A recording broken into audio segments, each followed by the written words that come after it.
Hi mga kabeshi, akong magaganda na katulad ko. Kumusta na kayo? So meron tayo ditong lumpiang togi and then I have tofu as well. So nung binili ko to, gusto kong magisa ng toge at na may kasamang tofu. Ngayon parang namimiss ko lang yung lumpiang toge. Gusto kong maglumpiang toge. So try natin kung anong magiging kakalabasan nito. Kasi naisip ko, meron din pala akong meron din pala akong tirang lumpiang wrapper. Kasi nung nakaraan, gumawa ako ng Shanghai, lumpiang Shanghai. Pero hindi ko na naipakita sa inyo kasi tinamad akong mag-vlog. Yan. So ngayon, sinipag ako. Papakita ko sa inyo ang mga gagawin kong kababalaghang ngayong araw na ito. Charot. So, okay. Huhugasan muna natin tong lumpiang toge. Let's go! Ayan, kumusta na ang buhay-buhay dyan? Ayan, kung tatanungin nyo ako, ito maganda pa rin, katulad nyo. Charot. Wala, parang magulang na tong aking bean sprout, mga kapeshiwag. So, palagay nyo, magulang na ba ito? Katulad natin. Hugasan lang natin.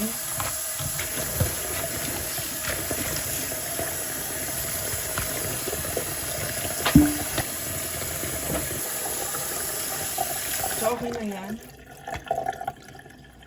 Ngayon naman, i-slice na natin tong tofu natin. So, yeah.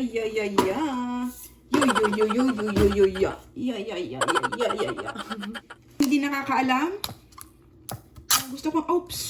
Gusto kong ipaalam sa inyo na paborito ko tong tofu. Tanggalin lang natin yung sabaw para masaya. Ayan.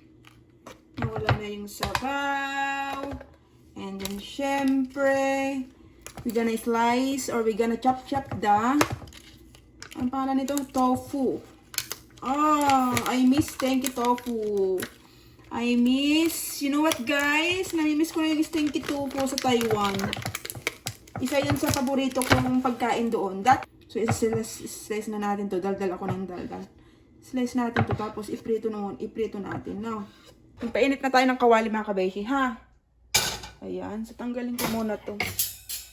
Sagabal siya. Paandarin muna natin yung apoy mga kabeshi, ha? Tapos, ito yung ating kawali. So, ayan yung ating kawali. Painitin mo muna natin. Tapos, lagyan natin ng mantika. So, ganyan lang talaga yung kawali. Tapos, gusto ko magprito ng, chicken nuggets.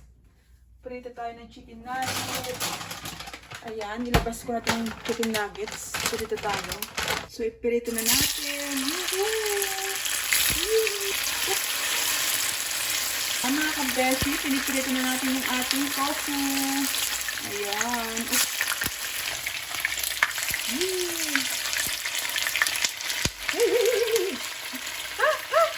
At tumatalsik siya mga kabeshi. Hindi ko naman siya naawa. Naku, natalsikan yung ating malaposilanong kotes. Kotes ba? Ang ating kotes. Huli na natin to. Tanggalin na natin ito mga kabeshi. Tama na to. Ulala. So, ayan. Palamigin natin to kasi islice ko pa to mga kabeshi. Ayan. Mga kabeshi, tapos ko lang nahiwa yung bawang, saka sibuyas, saka meron tayong patatas. Kasi wala tayong sweet potato. So, yung patatas na lang yung ilalagay natin. Tignan natin kung anong magiging lasa nito, ha? Wala naman siguro dyan. Hindi naman niya ako siguro pipigilan na ilagay itong patatas, no? So, ayan. Igigisa na natin dito sa ating mahiwagang kawali. So, watch and learn, mga kabeshi. So, ayan na naman tayo. Umandar na naman yung pagka-kring-kring ko. Ayan. Magaling ba kayong sumayaw? So, ayan. Magaling ba kayong sumayaw at kumanta? I-share ko lang sa inyo. Gusto ko kasing maging sikat na singer and dancer. Kaya lang hindi tayo pinagpala. Yan yung pinaka gusto kong talent. Yung maging singer and dancer. Kaya lang, hindi tayo pinagpala ng ating So, pero okay lang kahit hindi tayo magaling kumanta at sumayaw. Maganda naman tayo. Charot. Pipirito na natin to, ha? Wait lang. So, wait. Ilalapit ko kayo. Ayan. Dami kong daldal eh. Ay, hindi. Bawasan muna pala natin itong mantika. Masyadong marami. Wait lang. Ilagay ang... Parang nasunog na yung ating ano. Ilagay ang bawang. So, ayan. Oops. Ay, sunog na nga. Haluin natin ng ganyan. Ayan na nga. Sunog na nga. Mga kabeshi. Ayan. Ilagay ko na yung aking sibuyas. Ito. Patatas. Tapos gagawin natin. Galing ko mag- Oh, diba? Oh, yan. Galing ko na. So, next, ilagay na natin itong bean sprouts. Boom. Yan. Hilig na ako.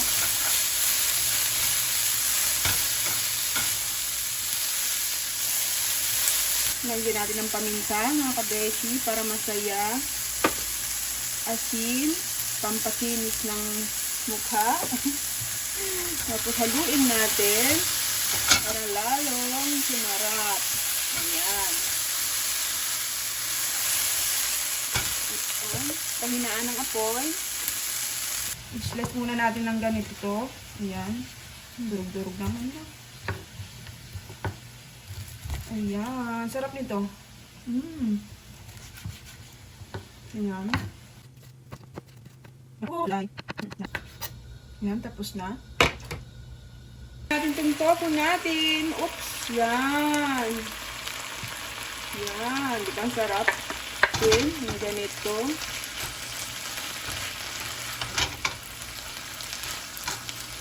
Simpleng asin ulit.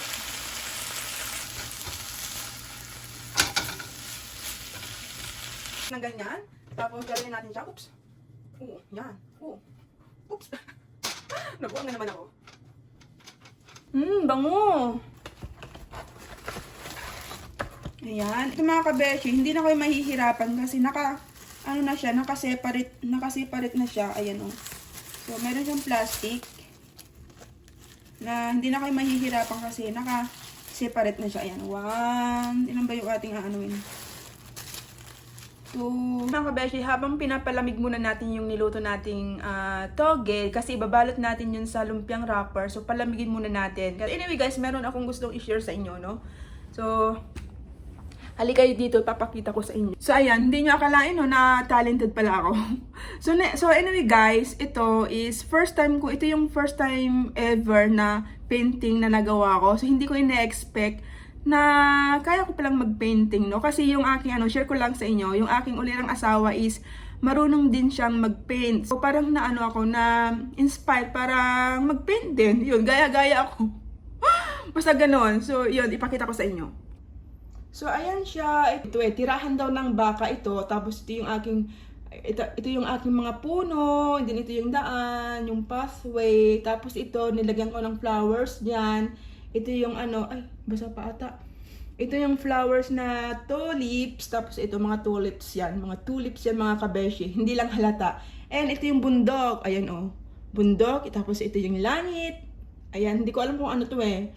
So, meron lang akong ginaya sa sa Pinterest. Kumuha ako doon ng mga pwedeng gayahin. Tapos ito. Ito yung aking first time painting ever. So, di ba? Not bad. Yeah. As a first timer, 'di ba? Pero syempre, ginaid ako ng awa. Siya yung ginaid niya ako kung paano ko 'yan gawin, mga ganyan. Tapos siya din yung nag-mix ng mga color ganon.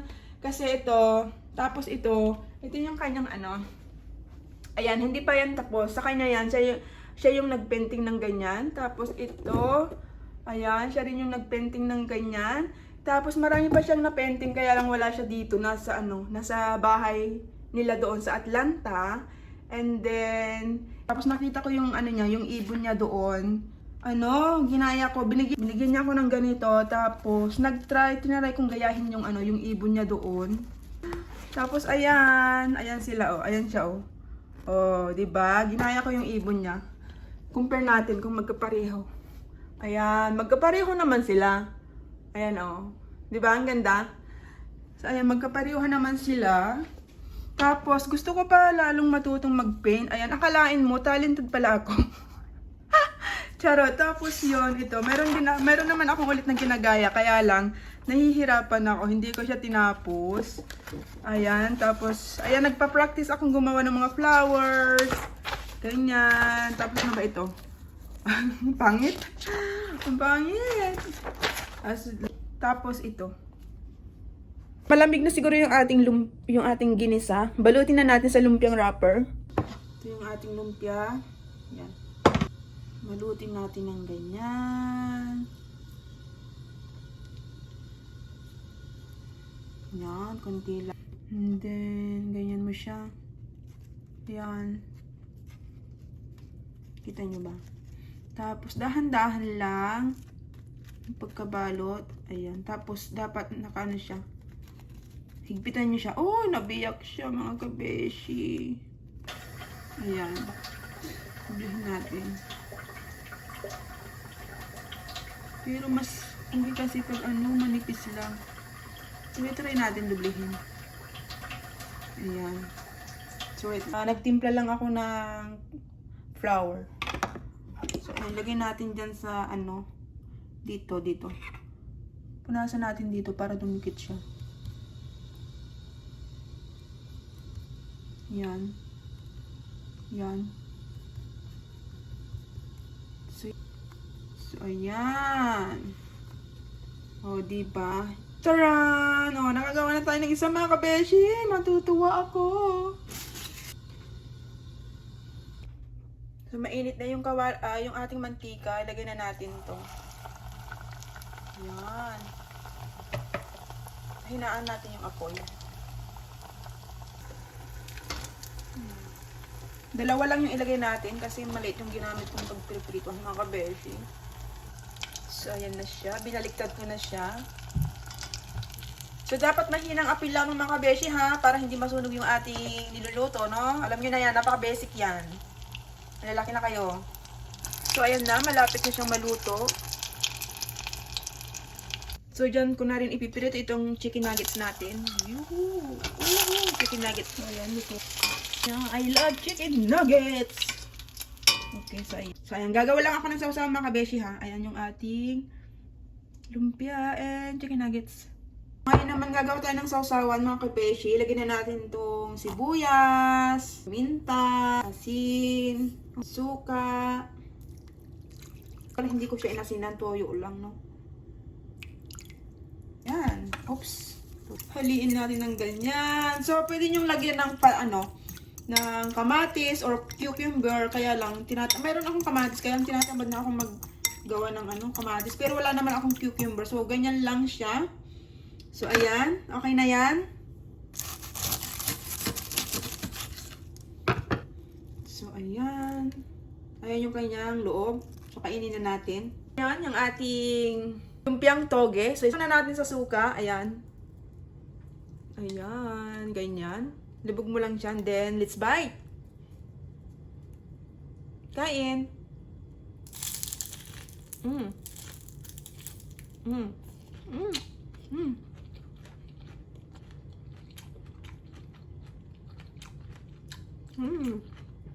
Musok-usok ba yan? Sarap.